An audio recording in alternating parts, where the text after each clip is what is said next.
നമസ്കാരം. യുവർ ഡോക്ടറിലേക്ക് എല്ലാ പ്രേക്ഷകർക്കും വീണ്ടും സ്വാഗതം. ഇന്ന് നമ്മോടൊപ്പം ഇന്റർവെൻഷണൽ കാർഡിയോളജിസ്റ്റായ ഡോക്ടർ പോൾ എസ് തോപ്പിലാണ്. അദ്ദേഹം ന്യൂ മെഡിക്കൽ സെന്റർ ഹോസ്പിറ്റൽ അബുദാബിയിൽ നിന്നാണ്. 3 വർഷമായി അദ്ദേഹം കാർഡിയോളജി മേഖലയിൽ ഒരുപാട് രോഗികൾക്ക് മികച്ച സേവനം നൽകിക്കൊണ്ടിരിക്കുകയാണ്.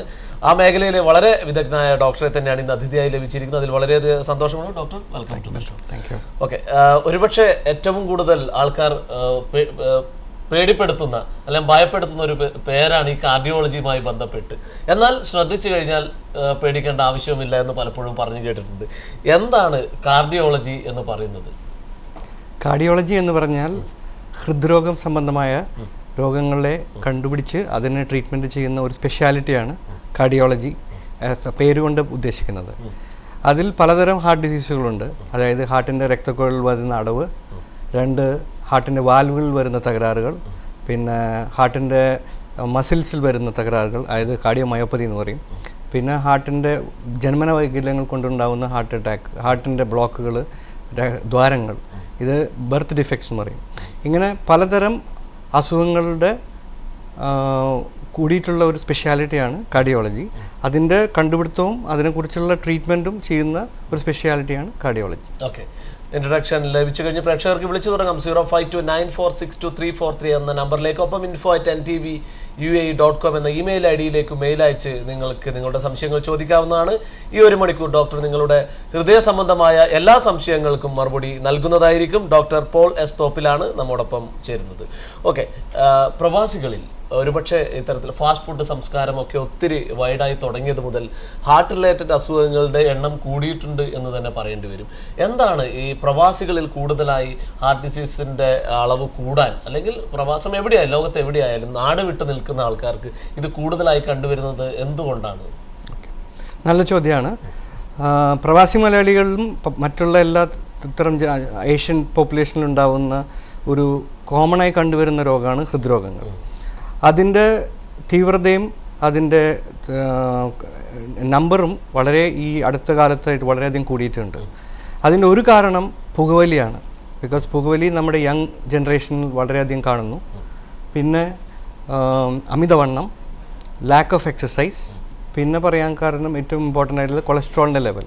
അതായത് ഈ പറഞ്ഞ ഫാസ്റ്റ് ഫുഡും അങ്ങനെയുള്ള ക്രമീകരണം ഇല്ലാത്ത ഭക്ഷണം കൊണ്ടും ബ്ലഡിൽ കൊഴുപ്പ് അടയുന്നു. ഓക്കെ ഡോക്ടർ, അതിന്റെ ഡീറ്റെയിൽസിലേക്ക് പോകുന്നതിന് ഒരു പ്രേക്ഷകൻ നമ്മോടൊപ്പം ചേരുന്നു. ഹലോ, നമസ്കാരം. ഹലോ, നമസ്കാരം. ഹലോ, നമസ്കാരം. ആരാണ് സംസാരിക്കുന്നത്? this Venkat. Okay Venkat, you can talk to doctor. നമസ്കാരം. നമസ്കാരം. Good evening doctor. Good evening. Venkat. Okay, ചോദിച്ചോളൂ. You can continue. Good evening doctor. Good evening. To see you in the TV. I have some specific questions regarding the heart related. Yes. What could be we are doing exercise, daily cardiac exercise, morning and evening. Okay. What could be the specific precautions we have to take while doing exercise, those who are above 40? Okay. Yeah, I'll answer. Either Malayalam or English. Yeah, you can speak in Malayalam also. Okay. Most common requirement is exercise. അതായത് ഒരു ദിവസം അരമണിക്കൂർ മുതൽ 45 minute നേരം daily exercise ചെയ്യണം. 5 മുതൽ 6 ദിവസം ഒരാഴ്ചയിൽ എക്സസൈസ് ചെയ്യണം. അതായത് എയറോബിക് എക്സസൈസാണ് നമ്മൾ ഉചിതമായിട്ടുള്ളത്. That is brisk walking, jogging, swimming, ഇങ്ങനത്തെ എക്സസൈസാണ് സാധാരണയായി നമുക്ക് എളുപ്പം ചെയ്യാവുന്നത്. സൈക്ലിംഗ് എക്സസൈസും ചെയ്യാം. പിന്നെ 40 വയസ്സിന് മുകളിൽ നമ്മൾ എക്സസൈസ് സ്റ്റാർട്ട് ചെയ്യുമ്പോൾ ഒരു മെഡിക്കൽ ട്രെഡ്മിൽ ടെസ്റ്റ് ചെയ്യേണ്ടത് ആവശ്യമാണ്. അതായത് ഒരു ട്രെഡ്മിൽ ചെയ്ത് ഹോസ്പിറ്റൽ മെഡിക്കൽ ഫെസിലിറ്റിയിൽ ഒരു ട്രെഡ്മിൽ ചെയ്ത് എത്ര എക്സസൈസ് നിങ്ങൾക്ക് ചെയ്യാൻ പറ്റുമെന്ന് ഒരു ഐഡിയ കിട്ടും. അതുപ്രകാരം നിങ്ങൾക്ക് ഒരു ദിവസത്തിൽ അരമണിക്കൂർ മുതൽ 45 മിനിറ്റ് നേരം എയറോബിക് എക്സസൈസാണ് advisable. Thank you, doctor. Regarding, I have a small question regarding weight lifting. How much we can go about it? How much the muscle will intake the weights? No, weightlifting is not a form of exercise. It is basically to build up your muscles. അപ്പോൾ അതൊരു aerobic form of exercise അല്ല. അപ്പോൾ അതുകൊണ്ട് wait muscles അത് ജിമ്മും അങ്ങനെയുള്ള ഇത് നമ്മൾക്ക് ഹാർട്ടിന് ഒരു സപ്പോർട്ടീവ് എക്സസൈസ് അല്ല. അപ്പോൾ അതുകൊണ്ട് gym according to your ability you can build up your muscles. അല്ലാതെ ഒരു exercise is always aerobic exercise ആണ് advisable. Heart should be able to withstand the weight. We can up to what kilos? How it can be decided? That depends on your fitness levels. If somebody who is not at all exercise, even 20 kgs or 15 kg itself is not possible. So that you have to train yourself. It can achieve to any level according to your exercise. Thank you so much, doctor. I think you got the answer. Thank you so much for calling. Okay. കൊളസ്ട്രോളുമായി ബന്ധപ്പെട്ട കാര്യമാണ് doctor പറഞ്ഞുകൊണ്ടിരിക്കുന്നത്. അതെ. അപ്പോൾ അതായത് young ജനറേഷനിൽ കാണുന്ന high levels of cholesterol levels, അമിതവണ്ണം, lack of exercise, പിന്നെ ഫാസ്റ്റ് ഫുഡ് ചെയിൻസ്, ഇതെല്ലാം കാരണം നമ്മൾ ചെറുപ്രായത്തിൽ, അതായത് 25 മുതൽ 40 വയസ്സുള്ള ആ പ്രായത്തിൽ ഹാർട്ടിൻ്റെ രോഗങ്ങൾ, അതായത് കൊഴുപ്പടഞ്ഞ് ഹാർട്ടിൻ്റെ രക്തക്കുഴൽ അടവ് വന്ന് ഹാർട്ട് അറ്റാക്ക് മുതലായ രോഗങ്ങളാണ് കണ്ടുവരുന്നത്. അപ്പോൾ അതൊരു പ്രസൻറ്റ് ജനറേഷൻ്റെ ഒരു അസുഖമായിട്ട് നമുക്ക് കണക്കാക്കാം. മുമ്പൊക്കെ നമ്മൾ ഹാർട്ട് അറ്റാക്ക് എന്ന് പറഞ്ഞാൽ 50-60 വയസ്സിന് മുകളിലാണ് കണ്ടിരുന്നത്. ഇപ്പോൾ അത് ഒരു 40-35 വയസ്സിന് താഴെയാണ് നമ്മൾ അധികം കാണുന്നത്. അപ്പോൾ അതിൻ്റെ ഒരു കാരണമാണ് ഈ lack of exercise, diet style, പിന്നെ ഫാസ്റ്റ് ഫുഡ് പോലത്തെ അധികം കൊഴുപ്പുള്ള ആഹാരം, അമിതവണ്ണം, പിന്നെ പുകവലി. ഇത്രയും കാരണങ്ങൾ കൊണ്ട് നമ്മൾ ചെറുപ്രായത്തിൽ അസുഖങ്ങൾ കൂടുതൽ കാണുന്നു. ഓക്കെ, ഇനി ഇത് പലരും ഡോക്ടർ പറഞ്ഞ കാര്യത്തിൽ പലരും സംശയങ്ങൾ ചോദിക്കാറുണ്ട്. ഇപ്പോൾ വിളിച്ച പ്രേക്ഷകനും ചോദിച്ചത് റിലേറ്റഡ് ചോദിക്കുകയാണെങ്കിൽ, എക്സസൈസ് ഇന്ന ഫോമിൽ ചെയ്യണം എന്നുണ്ടോ? അതല്ലെങ്കിൽ ഫുട്ബോൾ കളിക്കുന്നുണ്ട് ആൾക്കാർ, ക്രിക്കറ്റ് കളിക്കുന്നുണ്ട്, അല്ലെങ്കിൽ നമ്മൾ പലപ്പോഴായിട്ട് നടക്കുന്നുണ്ട്, ഇതൊക്കെ ഒരു എക്സസൈസിന്റെ ഭാഗമായിട്ട് കരുതാൻ സാധിക്കും. അതിലേക്ക് വരാം. ഒരു പ്രേക്ഷകൻ കൂടി നമ്മോടൊപ്പം ചേരുന്നു. ഹലോ, നമസ്കാരം. ഹലോ, നമസ്കാരം. ആരാണ് സംസാരിക്കുന്നത്?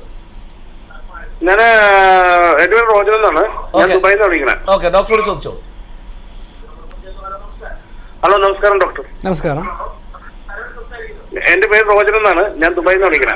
ഓക്കെ, റോജൻ ചോദിച്ചോളൂ. ഡോക്ടറെ, ഞാൻ കഴിഞ്ഞ പ്രാവശ്യം നാട്ടിൽ പോയിട്ട്, നമസ്കാരം ഡോക്ടർ. ഡോക്ടർ, ഞാൻ റോജൻ ടിവിയുടെ വോളിയം കുറച്ച് വെച്ച് ഫോണിൽ ശ്രദ്ധിക്കുകയാണെങ്കിൽ കുറച്ചുകൂടി വ്യക്തമാകും.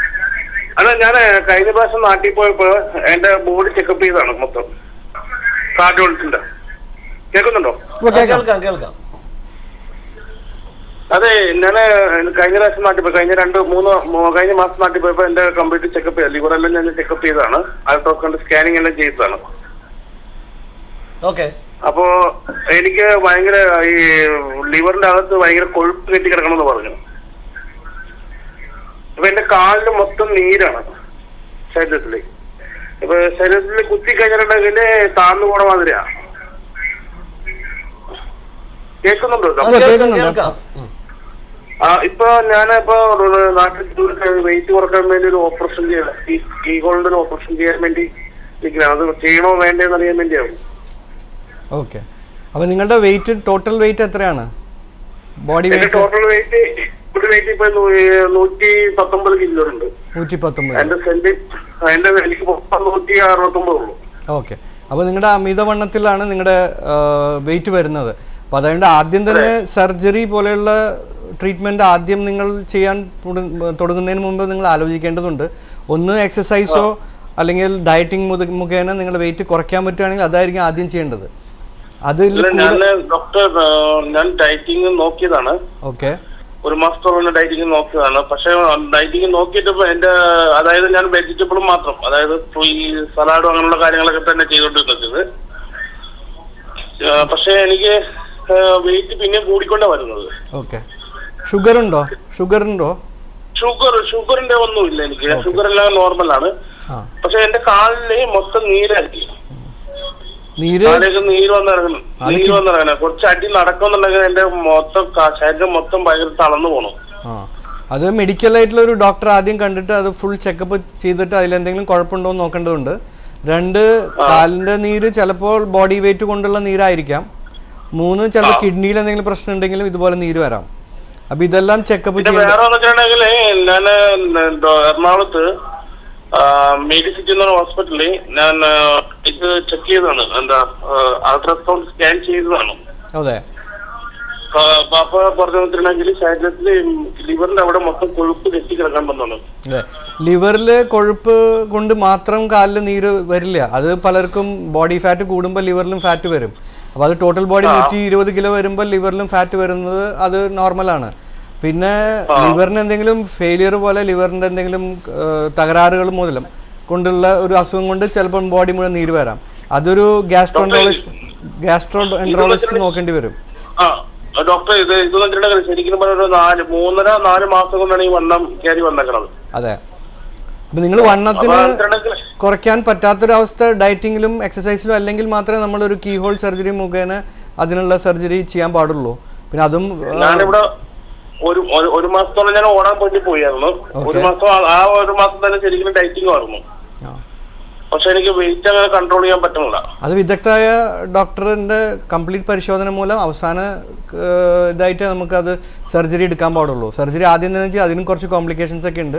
അപ്പോൾ അത് അത്രയും കംപ്ലീറ്റ് ആയിട്ട് എല്ലാ ചെക്കപ്പ് ചെയ്ത് നിങ്ങൾക്ക് ഒരു ഓപ്പറേഷൻ മുഖേന അത് വഴിയുള്ളൂ എന്ന് കണ്ടാൽ മാത്രം ഓപ്പറേഷൻ ചെയ്യാന്നുള്ളതാണ് ഞാൻ പറയുന്നത്.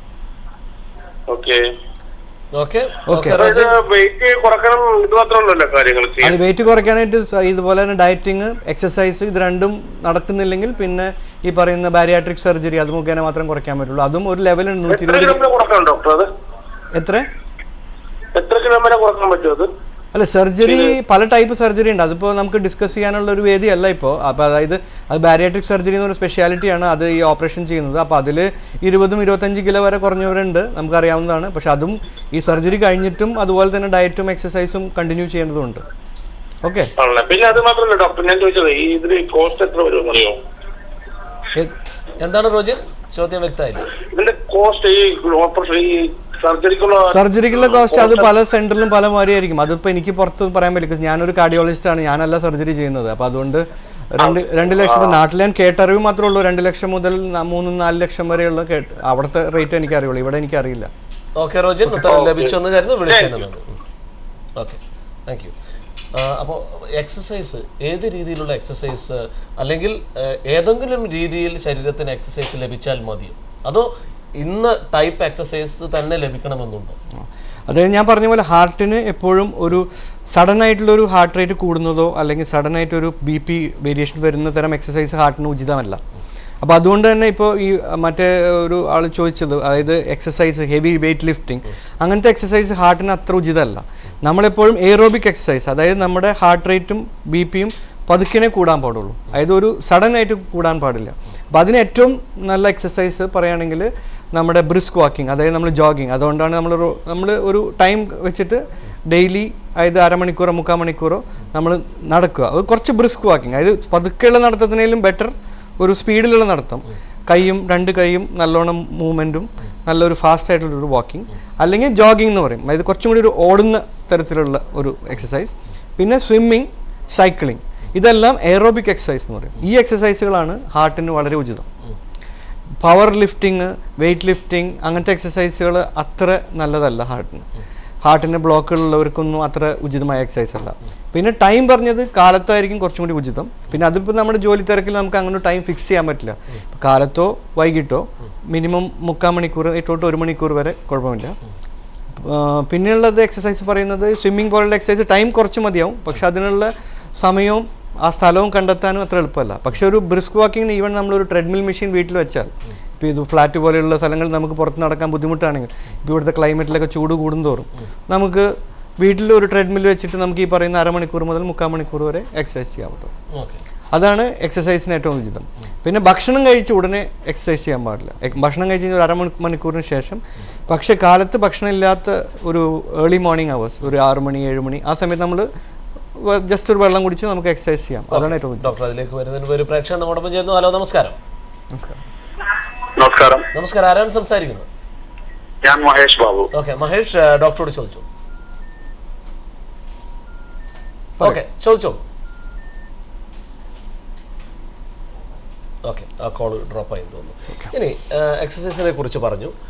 ഭക്ഷണ രീതികൾ ചിലർ പറയുന്നത് കേൾക്കാറുണ്ട്, നിങ്ങൾ ഇനി ഫാസ്റ്റ് ഫുഡ് കഴിച്ചാലും അല്ലെങ്കിൽ അത്യാവശ്യം സോഫ്റ്റ് ഡ്രിങ്ക്സ് ആവട്ടെ അങ്ങനെയുള്ള ഇതൊക്കെ കഴിച്ചാലും എക്സസൈസ് പ്രോപ്പറായിട്ട് ഫോളോ ചെയ്യുകയാണെങ്കിൽ ഇതൊക്കെ ബേൺ ആയി പോയിക്കോളും, ഇതൊന്നും എഫക്റ്റ് അത്ര ശരീരത്തിൽ എഫക്റ്റ് ആവത്തില്ല, കുഴപ്പമില്ല എന്ന്, അതിലെന്തെങ്കിലും കാര്യമുണ്ടോ? അതോ ഫാസ്റ്റ് ഫുഡ് പൂർണ്ണമായും ഒഴിവാക്കേണ്ടതാണ്? നല്ല ചോദ്യമാണ്. അതായത് ഈ പറയുന്ന ചോദ്യത്തിന് വളരെ ഡോക്ടർ അതിന്റെ ഉത്തരത്തിലേക്ക് കടക്കുന്നതിന് മുമ്പ് പ്രേക്ഷകൻ ചേരുന്നു. ഹലോ നമസ്കാരം. ഹലോ നമസ്കാരം. ഹലോ നമസ്കാരം, ആരാണ് സംസാരിക്കുന്നത്? ലേഖ. ഓക്കെ, ഡോക്ടറോട് ചോദിച്ചോളൂ. Good evening doctor. Good evening. എന്റെ പേര് ലേഖ, ഞാൻ അബുദാബിയിൽ നിന്ന് വിളിക്കുന്നു. ഉറക്കെ പറ. കുറച്ച് ഉറക്കെ സംസാരിക്കാമോ? അബുദാബിയിൽ നിന്നാണ് വിളിക്കുന്നത്, അബുദാബിയിൽ നിന്ന്.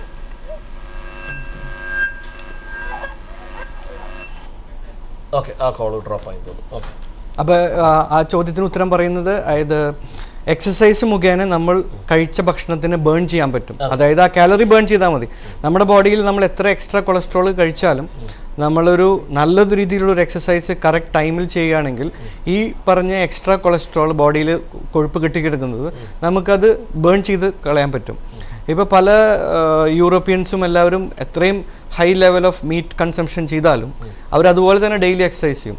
നമ്മുടെ ഇവിടെ കാണുന്നത് നേരെ തിരിച്ചാണ്. നമ്മളിവിടെ ഫാസ്റ്റ് ഫുഡും മറ്റോടത്തൊക്കെ പോകും, പക്ഷേ എക്സസൈസ് ചെയ്യാൻ പറ്റുള്ള ഒരു ടൈമും കിട്ടുന്നില്ല. നമ്മുടെ ജീവിത രീതികൾ അങ്ങനെയാണ്. കാലത്ത് 6 മണിക്ക് 7 മണിക്ക് പോയി വൈകുന്നേരം 7 മണി 8 മണിക്ക് ശേഷം ക്ഷീണിച്ച് വരുമ്പോൾ നമുക്ക് എക്സസൈസ് ചെയ്യാനും ടൈം കിട്ടുന്നില്ല. പക്ഷേ എക്സസൈസ് ചെയ്താൽ നമുക്ക് ഫാസ്റ്റ് ഫുഡും എല്ലായിടത്തും പോകാം ശരിക്കും. പക്ഷേ അത് ബേൺ ചെയ്ത് നമ്മുടെ ബോഡിയിലുള്ള കൊളസ്ട്രോളിന്റെ ലെവൽ നമ്മൾ ബ്ലഡ് ചെക്ക് ചെയ്ത് നോക്കേണ്ടി വരും. ഓക്കെ ഡോക്ടർ, അതിന്റെ ഡീറ്റെയിൽസിലേക്ക് വരേണ്ടതുണ്ട്. ഒരു പ്രശ്നം കൂടി ചേരുന്നു. ഹലോ നമസ്കാരം. നമസ്കാരം, ആരാണ് സംസാരിക്കുന്നത്? ഓക്കെ ഓക്കെ, ഡോക്ടറോട് ചോദിച്ചോളൂ. സാർ ഒന്നുമില്ല, ഞാൻ ഇപ്രാവശ്യം നാട്ടിൽ പോയ സമയത്ത് ഞാൻ കംപ്ലീറ്റ് ടെസ്റ്റ് നടത്തിയിരുന്നു. അപ്പൊ കൊളസ്ട്രോൾ ലെവലും കറക്റ്റ് ആയിരുന്നു. ഷുഗർ ഇച്ചിരി 123 കണ്ടു. അപ്പം റാൻഡം ചെക്കിംഗ് നോക്കണം പറഞ്ഞു. ഇപ്പം ഞാൻ ജസ്റ്റ് ഒന്ന് ഓഫീസിൽ വന്ന് വെയിറ്റ് ചെക്ക് ചെയ്ത സമയത്ത് 4 കിലോ കൂടുതലായി കണ്ടു. ഈ ഷുഗർ വരുന്നതിന് വെയിറ്റ് കൂടാൻ സാധ്യതയുണ്ട് സാർ? നേരത്തെ സാറ് സൂചിപ്പിക്കുന്നുണ്ട്, അതുകൊണ്ടാണ് ചോദിക്കാൻ കാരണം. അതെ, അപ്പോൾ ഷുഗർ ഫാസ്റ്റിംഗ് ആണോ ചെയ്തത്? ആ ഫാസ്റ്റിംഗ്, അതായത് 10 മണിക്കൂറെങ്കിലും മിനിമം ഫാസ്റ്റിംഗ് ചെയ്തതിന് ശേഷമാണോ ഷുഗർ ചെക്ക് ചെയ്തത്? അതെ, ഫാസ്റ്റിംഗ് ഷുഗർ 123 തന്നെ കുറച്ച് കൂടുതലാണ്. ഡയബറ്റിക് റേഞ്ച് അല്ല, 110 നമ്മൾ പറയുന്നത്. 126 വരെ, അതായത് ഇംപയർഡ് ഷുഗർ എന്ന് പറയും. അതായത് ഷുഗറിന്റെ ഒരു ഏർലി സ്റ്റേജ് ആണത്, ഡയബറ്റിക് എന്നുള്ള റേഞ്ച് അല്ല. അപ്പോൾ അതുകൊണ്ട് നമ്മൾ റാൻഡം ചെയ്തുകൊണ്ട് നമുക്ക് അറിയാൻ പറ്റില്ല. റാൻഡം ഒരു കറക്റ്റ് ലെവലിൽ തരുന്നില്ല. ഒന്നില്ലെങ്കിൽ ഫാസ്റ്റിംഗ് അല്ലെങ്കിൽ ഭക്ഷണ ശേഷം. ഞാൻ ഫാസ്റ്റിംഗ് തന്നെയായിരുന്നു ചെയ്തത്. ഡോക്ടർ പറയുണ്ടായി റാൻഡമിലൂടെ ഒന്ന് നോക്കണം. അതാണ് ഞാൻ ചോദിക്കാൻ. ഇല്ല, റാൻഡം ഇല്ല, റാൻഡം ചെയ്യുന്നതിൽ അർത്ഥമില്ല. നിങ്ങൾ ഫാസ്റ്റിംഗ് ചെയ്യുകയാണെങ്കിൽ ഒന്നില്ലെങ്കിൽ ഫാസ്റ്റിംഗ് ചെയ്യുക, അല്ലെങ്കിൽ പോസ്റ്റ് പ്രാൻഡിൽ, അതായത് ഭക്ഷണം കഴിച്ച് 2 മണിക്കൂറിന് ശേഷം ഒരു ബ്ലഡ് ഷുഗർ ചെക്ക് ചെയ്യണം. അതായത് പോസ്റ്റ് പ്രാൻഡിൽ അത് 180 താഴെ ആയിരിക്കണം. അങ്ങനെയാണെങ്കിൽ നിങ്ങൾ ഡയബറ്റിക് 180 താഴെ ആയിരിക്കണം. സാധ്യതയുണ്ട്. അതായത് ഷുഗർ സ്റ്റാർട്ട് ചെയ്യുമ്പോൾ ചിലർക്ക് വെയിറ്റ് കൂടാനുള്ള സാധ്യതയുണ്ട്. അപ്പോൾ അത് ആദ്യം തന്നെ നമ്മൾ വെയിറ്റ് ചെക്ക് ചെയ്യുക, ഷുഗർ ചെക്ക് ചെയ്യുക, കൊഴുപ്പിൻ്റെ അംശവും ചെക്ക് ചെയ്യുക. അതെല്ലാം നോർമൽ ആണെങ്കിൽ പിന്നെ നിങ്ങൾ ഡയറ്റിംഗ് മാത്രം ചെയ്താൽ മതി. അതായത് ഷുഗറിനുള്ള സ്വീറ്റ്സും അതൊക്കെ കുറയ്ക്കുക, ചോറ്, അതായത് റൈസിൻ്റെ കൺസംഷൻ കുറയ്ക്കുക. അങ്ങനെ നമുക്ക് ഡയബറ്റീസിനും ഏർലി ആയിട്ട് ഡിറ്റക്ട് ചെയ്യാൻ പറ്റും. ഇനി ഓക്കെ, മറ്റൊരു പ്രശ്നം കൂടി നമ്മോടൊപ്പം ചേരുന്നു. ഹലോ നമസ്കാരം. ഹലോ നമസ്കാരം, ആരാണ് സംസാരിക്കുന്നത്? അബുദാബിയിൽ നിന്നാണ്. എന്റെ പേര് നിഷ. കുറച്ചുകൂടി ഉറക്കെ സംസാരിക്കാവോ? അബുദാബിയിൽ നിന്നാണ് വിളിക്കുന്നത്. ഓക്കെ, ആ ഡോക്ടറോട് ചോദിച്ചോ. Doctor good evening. Hello hello okay, ചോദിച്ചോളൂ. ഡോക്ടർ, എനിക്ക് 33 വയസ്സ്, കൊളസ്ട്രോൾ 270 ആണ്. ഓക്കെ, ആ കോള് ഡ്രോപ്പ് ആയി തോന്നുന്നു. ഇനി അതുമായി റിലേറ്റഡ് ആയിട്ട് തന്നെ ഒരു ചോദ്യം. ഒരു പക്ഷേ കൊളസ്ട്രോൾ ഒക്കെ ഉള്ളവർക്ക് ഒരു പക്ഷേ അത് കേൾക്കുമ്പോൾ സന്തോഷമാവും. ഡോക്ടറുടെ ഉത്തരം ഞാൻ ഉദ്ദേശിക്കുന്നതാണ് ലഭിക്കുന്നതെങ്കിൽ, കൊളസ്ട്രോൾ ഉള്ള ഒരാൾ ഇത്തരത്തിൽ ഞാൻ ചോദിച്ചതുപോലെ ഫാസ്റ്റ് ഫുഡ് ഒക്കെ കഴിച്ച് പിന്നീടുള്ള ദിവസങ്ങളിൽ അത് ബേൺ ചെയ്യുന്ന രീതിയിൽ എക്സസൈസ് ചെയ്താൽ അത് ബാലൻസ് ആകുമോ? അതോ കൊളസ്ട്രോൾ ഒക്കെ ഉള്ളവർ ഇത് പൂർണ്ണമായും ഒഴിവാക്കേണ്ടതാണ്? അതായത് കൊളസ്ട്രോളിന് നമുക്കൊരു ലെവലുണ്ട്. അതായത് ടോട്ടൽ കൊളസ്ട്രോളും 200 താഴെ ആയിരിക്കണം. പിന്നെ ബാഡ് കൊളസ്ട്രോൾ നിന്നും ദുഷ്യ കൊളസ്ട്രോൾ, അത് LDL എന്ന് പറയും, അതായത് 130 താഴെ ആയിരിക്കണം. ഈ 2 വാല്യൂ നമ്മൾക്ക് അറ്റൈൻ ചെയ്യാൻ പറ്റുകയാണെങ്കിൽ നമ്മുടെ ബോഡിയിൽ കൊഴുപ്പിൻ്റെ അംശം കുറവാണ്. അപ്പോൾ ഹാർട്ട് ഡിസീസ് വരില്ല. അപ്പോൾ അതെങ്ങനെ അച്ചീവ് ചെയ്യുന്നുള്ളത് നമ്മൾ ഈ പറഞ്ഞ പോലെ തന്നെ, ഇപ്പോൾ ഭക്ഷണം നമ്മളിപ്പോൾ ഒരു വെജിറ്റേറിയൻ ആവണമെന്ന് ഞാൻ പറയുന്നില്ല. അതായത് നോൺ വെജിറ്റേറിയൻ കഴിക്കുന്ന ആൾ വെജിറ്റേറിയൻ ആയാൽ മാത്രമേ ചിലപ്പോൾ കുറയ്ക്കാൻ പറ്റുള്ളൂ. അതിന് പകരം അയാൾ നോൺ വെജ് കഴിക്കുകയും ചെയ്യാം, പക്ഷേ വറുത്തതും പൊരിച്ചിട്ടുള്ള ഹൈ ആയിട്ടുള്ള ഓയിലിൽ കൺസ്യൂം ചെയ്യുന്നത് കുറയ്ക്കുക. പക്ഷേ അത് വിചാരിച്ച് ഫാസ്റ്റ് ഫുഡിൽ പോകാൻ പാടില്ല എന്ന് ഞാൻ പറയുന്നില്ല, പോകാം. അത് കഴിഞ്ഞ് ഇത് പറഞ്ഞ പോലെ തന്നെ ഡെയിലി 30 മിനിറ്റ് മുതൽ 45 മിനിറ്റ് പോലെ എക്സസൈസ് ചെയ്യാൻ പറ്റുകയാണെങ്കിൽ അയാളുടെ ബോഡിയിലുള്ള കൊഴുപ്പിൻ്റെ അംശം കുറഞ്ഞിരിക്കും, അതിലൊരു സംശയമില്ല. പണ്ടുള്ള ആൾക്കാരൊക്കെ, ഇപ്പോഴാണ് ഈ ഫാസ്റ്റ് ഫുഡ് വന്നപ്പോൾ നമ്മൾ ജോലിയാണ്, പണ്ടത്തെ ആൾക്കാരൊക്കെ സ്ഥിരമായി ജോലി ചെയ്തിരുന്നതും അവർ നടന്നും എക്സസൈസും ചെയ്തുകൊണ്ടിരുന്നതുകൊണ്ട് അവർ കഴിക്കുന്ന ഭക്ഷണം ഇപ്പോൾ റൈസിൻ്റെ കൺസംഷനൊക്കെ നാട്ടിൽ കമ്പയർ ചെയ്യുന്നത് വളരെ കൂടുതലായിരുന്നു. പക്ഷെ അവർക്ക് അത്രയധികം ഡിസീസ് ഉണ്ടായിരുന്നില്ല. ഇപ്പോൾ നമ്മൾ കഴിക്കുന്ന റൈസിൻ്റെ കൺസംഷൻ കുറവാണെങ്കിലും എക്സസൈസ് ഇല്ലായ്മ കൊണ്ടാണ് ഹാർട്ടിൽ ബ്ലോക്കുകൾ വരുന്നതെന്നുള്ളതാണ് എനിക്ക് വളരെ ക്ലിയർ ആയിട്ടുള്ള എൻ്റെ ഉത്തരം പറയാനുള്ളത്. അപ്പോൾ അതുകൊണ്ട് ഭക്ഷണം കഴിക്കാം, അതുപോലെ തന്നെ എക്സസൈസ് ചെയ്താൽ മതി. ഉത്തരം ക്ലിയർ ആണ്. അതെ.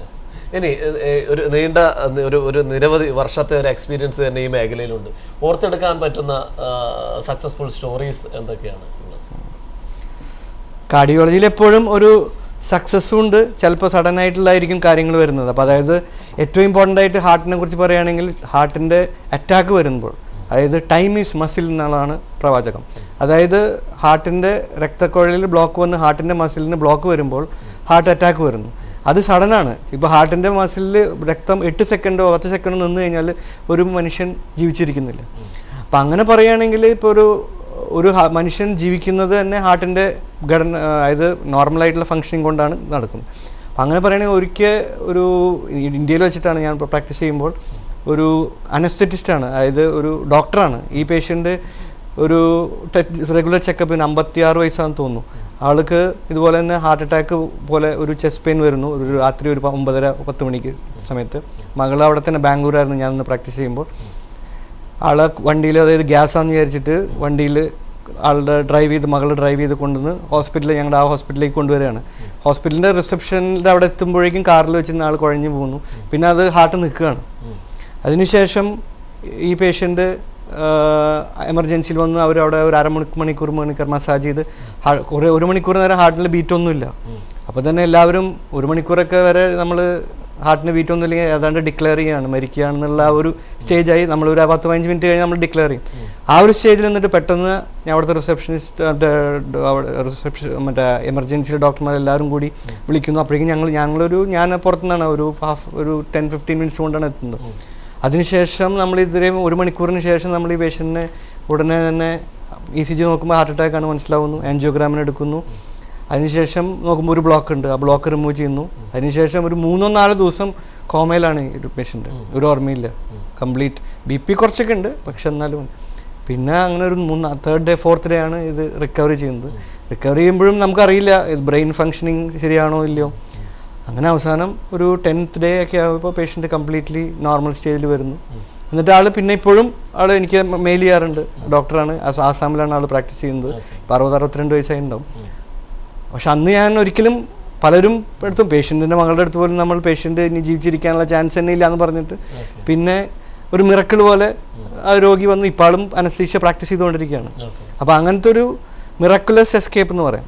അത് ഹാർട്ടിൽ ഇതിപ്പോൾ ഒരു ഇവൻ്റ് അല്ല, ഇത് പല പ്രാവശ്യം ഇങ്ങനെ ഉണ്ടായിട്ടുണ്ട്. പക്ഷെ ഇതൊരു ഡോക്ടറായതുകൊണ്ടും പിന്നെ ഞങ്ങളൊരു 1 hour റിസസിറ്റേഷൻ ചെയ്തതിന് ശേഷം ഉള്ള ഒരു ഫൈനൽ സ്റ്റേജിൽ ജസ്റ്റ് ഒന്ന് വിചാരിച്ച് നമ്മൾ ഇതിനെ ആൻജിയോഗ്രാം എടുത്തുകൊണ്ട് നമ്മൾ അത്രയും സേവ് ചെയ്യാൻ പറ്റും. അപ്പം അങ്ങനത്തെ കുറച്ച് എമർജൻസി ആൻജിയോപ്ലാസ്റ്റികളിൽ നമ്മൾ പല ലൈഫ്സും സേവ് ചെയ്യും. അപ്പം അതിലൊരു ലൈഫാണ് എനിക്ക് തോന്നുന്നത് മറക്കാവുന്നതിനകത്ത് എനിക്കൊരു ഫീലിംഗ് പോലെ തോന്നിയിട്ടുണ്ട്. ഓർമ്മയിൽ. ഓക്കെ, ഒരു പ്രേക്ഷകൻ കൂടി നമ്മോടൊപ്പം ചേരുന്നു. ഹലോ നമസ്കാരം. ഹലോ നമസ്കാരം. ഹലോ ഹലോ നമസ്കാരം. ഹലോ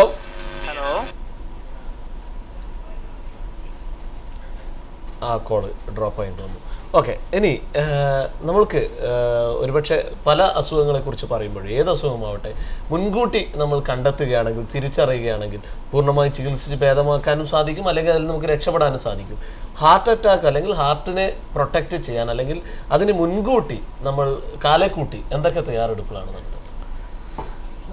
ആദ്യം ഞാൻ പറഞ്ഞ ലൈഫ് സ്റ്റൈൽ എപ്പോഴും ചേഞ്ച് ചെയ്യണം. അതായത് എക്സസൈസും ഡയറ്റും എപ്പോഴും ഏതൊരു മനുഷ്യനും ഒരു 20-25-30 വയസ്സ് തൊട്ടേ നമ്മളത് ആദ്യം സ്റ്റാർട്ട് ചെയ്യണം. ഇപ്പം മുന്നേ നമ്മൾ പറയുന്ന പോലെ 40 വയസ്സിന് മേലെ ഹാർട്ട് അറ്റാക്ക് വരും അങ്ങനെ പറയാൻ പറ്റില്ല.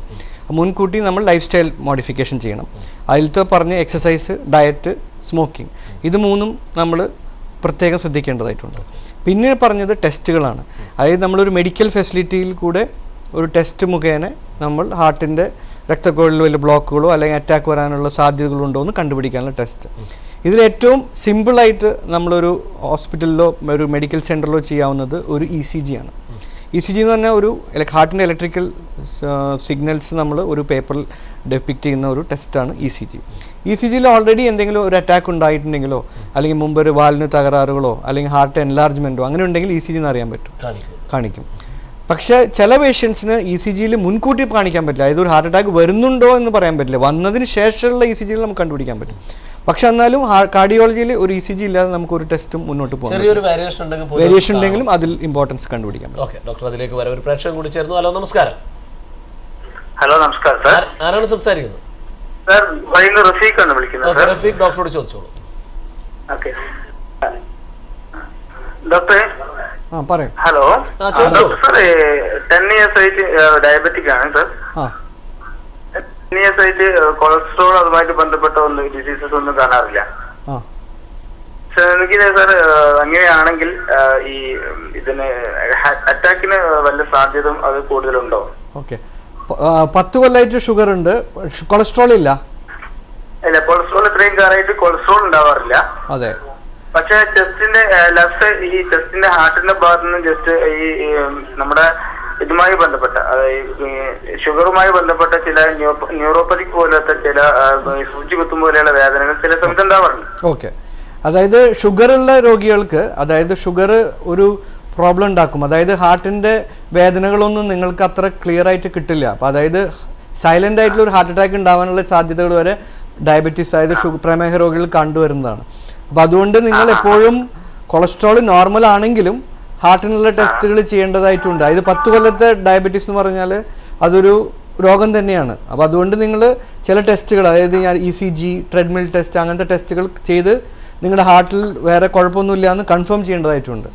അപ്പോൾ അതുകൊണ്ട് ഡയബറ്റീസ് ഉള്ളവർ കുറച്ചും കൂടി പ്രത്യേകം ശ്രദ്ധിക്കേണ്ടതായിട്ടുള്ള കാര്യമാണ്.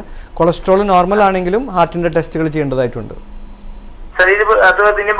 ഡയബറ്റിക്കുമായി ബന്ധപ്പെട്ട് കിഡ്നി ഡിസീസിന് സിംറ്റംസ് എന്തൊക്കെയാണ് സാധാരണ വരാറുള്ളത്? കിഡ്നി ചിലപ്പോൾ യൂറിൻ്റെ അളവ് കുറയും, ചിലപ്പോൾ യൂറിൻ്റെ അളവ് കൂടാം, ചിലപ്പോൾ യൂറിനിൽ പ്രോട്ടീൻ ഉണ്ടാവുള്ളൂ. അപ്പോൾ ചിലപ്പോൾ നിങ്ങൾക്ക് സിംറ്റംസ് ഒന്നും ഉണ്ടാവില്ല, അതായത് വലിയ കാരണങ്ങൾ കൊണ്ട് നിങ്ങൾക്ക് ബുദ്ധിമുട്ടൊന്നും അനുഭവിക്കില്ല. പിന്നെ കിഡ്നി ടെസ്റ്റുകൾ ചെയ്താൽ നമുക്ക് അറിയാൻ പറ്റുള്ളൂ. ബ്ലഡിൽ ക്രിയാറ്റിനിൻ്റെ ഒരു ടെസ്റ്റ് ഉണ്ട്, അത് അളവ് ഒരു നോർമൽ വാല്യൂ ഉണ്ട്. അതിന് മുകളിൽ പോവുകയാണെങ്കിൽ ഡയബറ്റീസുകാർ പ്രത്യേകം ശ്രദ്ധിക്കേണ്ടതായിട്ടുണ്ട്. അതിനുള്ള ഫർദർ ടെസ്റ്റുകളോ കിഡ്നിയുടെ സ്പെഷ്യലിസ്റ്റിനോ കാണിക്കേണ്ടതായിട്ടുണ്ട്.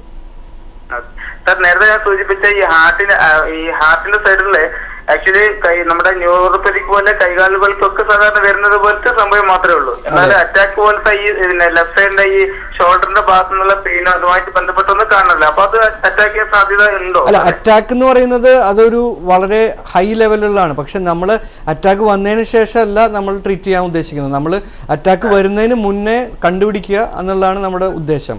അപ്പോൾ അത് നമ്മൾക്ക് ഇപ്പം നിങ്ങൾക്ക് പറഞ്ഞ പോലെ എപ്പോഴും ഈ ലെഫ്റ്റ് സൈഡിൽ വേദന ഉണ്ടാകുമ്പോൾ ആ വേദന ഹാർട്ടിൻ്റെ ആണോ അതോ ഗ്യാസ് ട്രബിൾ ആണോ അതോ ഈ ന്യൂറോപ്പതി, അതായത് നെർവ്സിൻ്റെ എന്തെങ്കിലും പ്രശ്നം കൊണ്ടാണോ മസിലിൻ്റെ വേദനയാണോ, ഇത് നമുക്ക് കൺഫേം ചെയ്യാനായിട്ട് ടെസ്റ്റ് മുഖാന്തരം അല്ലാണ്ട് നമുക്ക് വേറെ ഒരു വഴിയില്ല. അപ്പോൾ അതുകൊണ്ട് നിങ്ങൾ എപ്പോഴും ഒരു ടെസ്റ്റ് ചെയ്ത് ഒരു കാർഡിയോളജിസ്റ്റിനെ കാണുന്നതായിരിക്കും നല്ലത്. ECG, ട്രെഡ്മിൽ ടെസ്റ്റ്, അതാണ് മിനിമം ചെയ്യേണ്ടതായിട്ടുള്ളത്. പിന്നെ എക്കോ ടെസ്റ്റ് ഉണ്ട്, അത് ഞാൻ ഫർദർ മുന്നോട്ട് ഞാൻ ഇത് TV-യിൽ പറയുന്നതായിരിക്കും. ഓക്കെ റഫീഖ്, ഉത്തരം ലഭിച്ചതെന്ന് വിളിച്ചതിന് നന്ദി. ഓക്കെ ഡോക്ടർ, വിശദമായി ഇനി നിരവധി ചോദ്യങ്ങൾക്ക് ഉത്തരം പറയേണ്ടതുണ്ട്. ചോദ്യത്തിലേക്ക് കടക്കുമ്പോൾ ചെറിയൊരു ഇടവേളയ്ക്ക് ശേഷം ഡോക്ടർ വീണ്ടും തുടരും.